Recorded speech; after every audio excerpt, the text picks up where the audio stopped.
Israel achieved a massive breakthrough on the 28th of September when Hasan Nasrallah, the leader of Hezbollah, was killed in an Israeli airstrike in Beirut.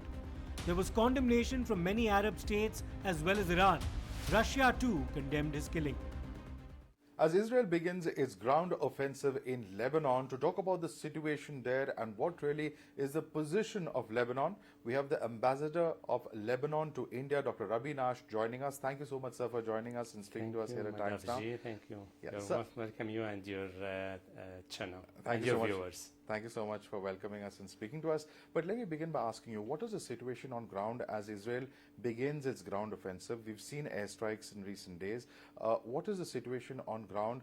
Because there are many lives that have been lost. How are we looking at things unfolding in the coming days? The situation is very bad. It's very difficult.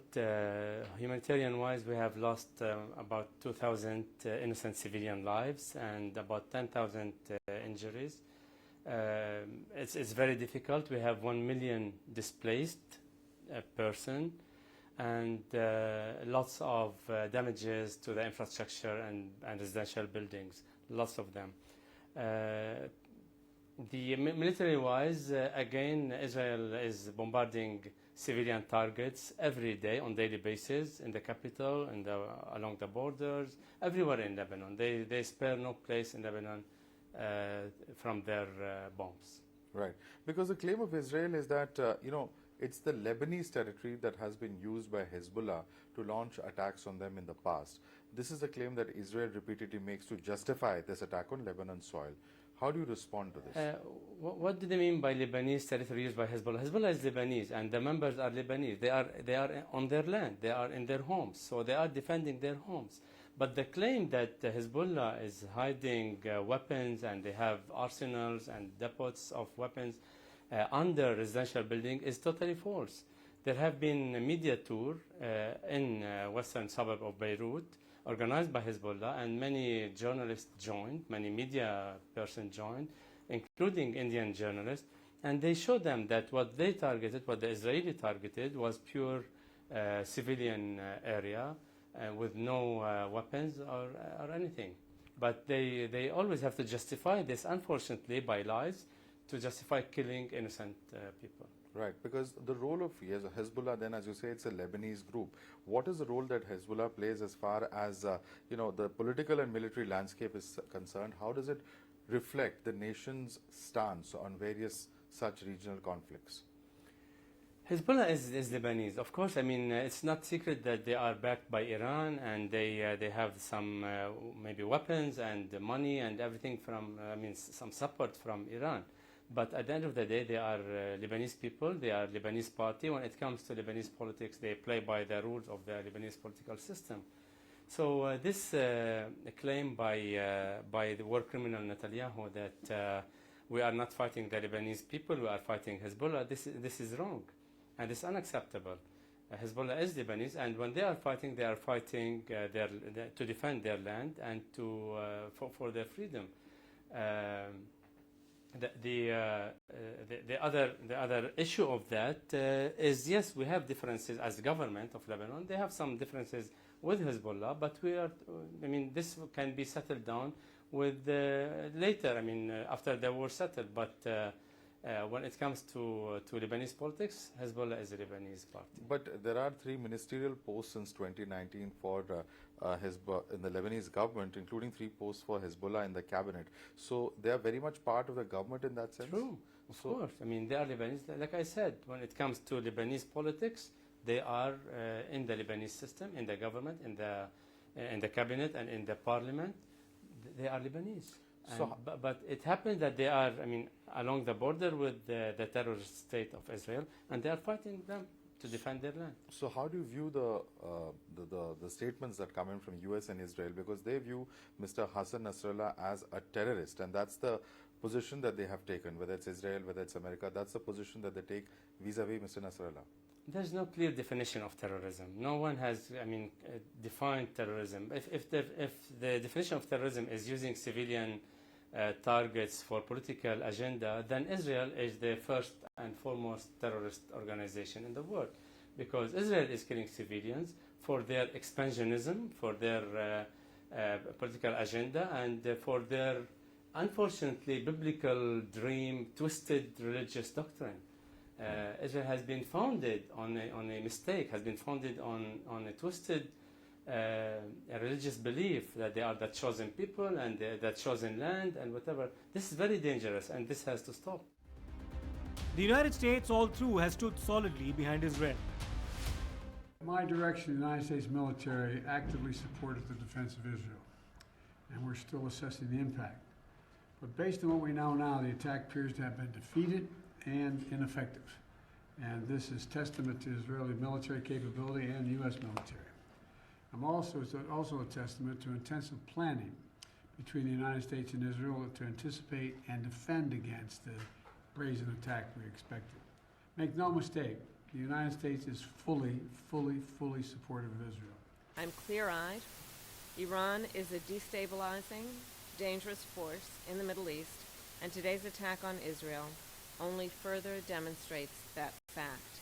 I fully support President Biden's order for the U.S. military to shoot down Iranian missiles targeting Israel, just as we did in April. We are still assessing the impact, but initial indications are that Israel, with our assistance, was able to defeat this attack. On the 1st of October, there was to be another escalation. Iran attacked Israel by firing almost 200 ballistic missiles. As per Israeli reports, these did not cause extensive damage in Israel, as its anti-missile systems, along with American support, were able to neutralize the impact. However, Benjamin Netanyahu vowed to respond. אזרחי ישראל, אנחנו בעיצומה של מערכה נגד ציר הרשע של איראן. אמרתי אתמול שאל ימים של הישגים גדולים ואתגרים גדולים. הישגים גדולים כי סיכלנו את נסראללה ואת צמרת הפיקוד שלו ואת התוכנית של חיזבאללה לכיבוש הגליל. אנחנו נחושים להחזיר את תושבינו בצפון בבטחה לבתיהם. אבל מנגד, אתגרים גדולים.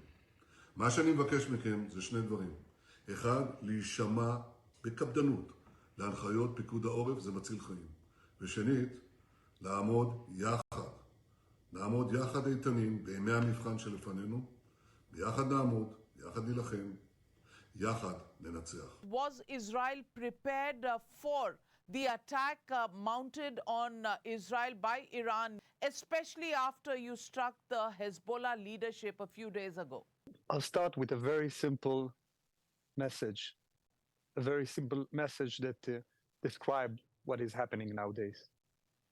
We are under attack. Israel is under attack. I can share with you a personal story.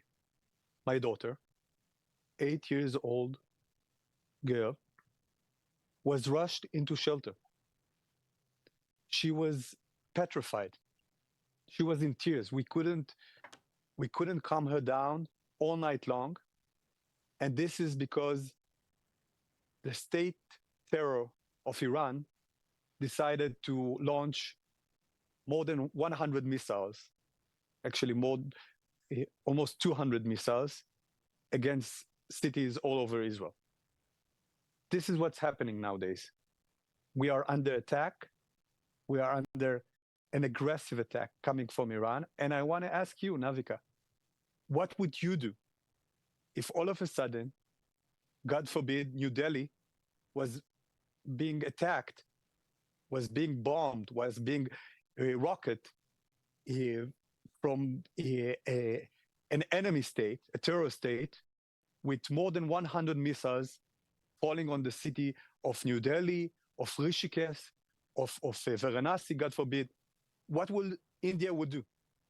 So what Israel is doing is what every other democratic country would do, trying to protect its citizens. This is what we're trying to do, and we're doing it successfully. So let me ask you, was the attack planned on the Jewish New Year Eve, Rosh Hashanah, which is an important day for Israelis? So yes, you're absolutely right. We're actually celebrating Rosh Hashanah, which is our New Year celebration this evening.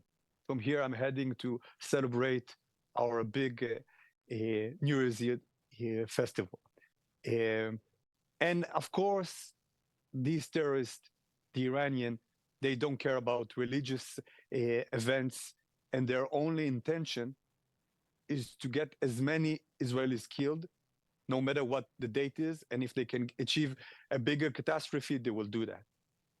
We are almost a year now. On October 7th, it would be exactly a year under attack. First came this unprecedented, unimaginable massacre of Hamas, committing crimes, heinous crimes, sexual crimes against women, men, children were burned alive. Then the day after, Hezbollah went on the attack. All of those were completely unprovoked. Israel didn't do anything to provoke not Hamas, not Hezbollah. Later on came the Houthis. This is a terrorist organization in Yemen attacking Israel 1,800 kilometers away. We didn't do anything that has to do with Yemen. We've never been to Yemen. Yet, all of this is happening. And if you would ask me why, there's a very simple answer to it. The answer is Iran. Iran is trying to encircle Israel with a ring of fire of terrorist organization going all the way from the north, Hezbollah, a terrorist organization, moving to the militias in Syria and Iraq, moving later on to the Judea and Samaria terrorist cell, of course, Hamas in Gaza, all the way to the Houthis in Yemen. And yesterday, Iran itself directly attacked Israel. Iran, on its part, has said that its ballistic missile attack concluded its action and that it would retaliate if Israel decided to escalate. Yes, Iran's ambassador to India with us is Ambassador Iraj Elahi. Sir, first and foremost, thank you so much for joining us, even as we have seen the events that have transpired this week. Welcome. That many believe, and many believe, in fact, there is an escalation that is possible in the Middle East after Iran has, of course, sent hundreds of rockets towards Israel. Israel has said that it will respond at a time and a place of its choosing. What do you expect will take place in coming days, Ambassador? Welcome, and I appreciate to having me and giving me this opportunity to talk to your viewers.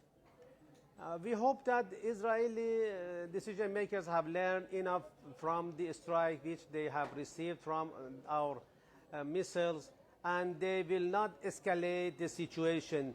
They assassinated official guest of Iran, Ismail Haniyeh, inside Iran. They violated sovereignty of Iran. So we were obliged to defend our sovereignty, our national interest, and in retaliation of this, we have struck Israel. So we hope that they will not continue their crimes against Iran. Right. You know, but the statement coming in from Israel is a little different. And I'd like to quote what Benjamin Netanyahu has said, Ambassador Elahi, the Prime Minister of Israel. And he has said that after those missiles were fired, that the regime of Iran does not understand our determination to defend ourselves. They will understand we will stand by the rule established. Whoever attacks, we will attack them. So the point being made over here is, what really are we looking at? Because there are many who believe, and what could be the potential targets from Israel's side if there is some kind of an air attack or any other attack from Israel's side, particularly nuclear plants, you know, sensitive energy facilities. All of this could be the potential targets if Israel does decide to launch this kind of an attack in coming days, coming weeks, coming months. It doesn't make any parts of Iran, even in desert of Iran, are valuable for Iran. If they hit even desert or mountains of Iran, which are empty, and there is no infrastructure, we will retaliate.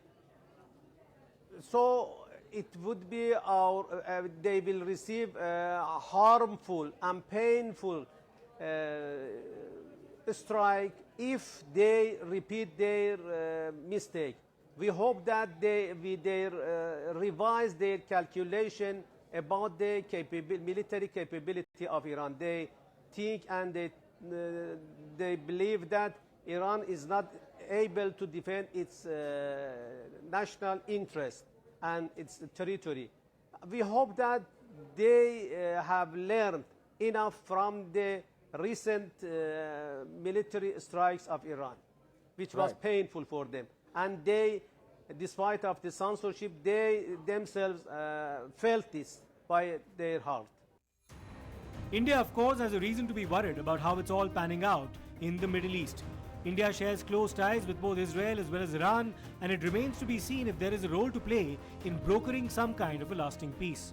Moreover, India has a stake because a large section of oil and gas imports that India relies on flow through the Middle East. The war has taken a huge human toll as well. Any escalation will only mean that the scars will remain for that much longer.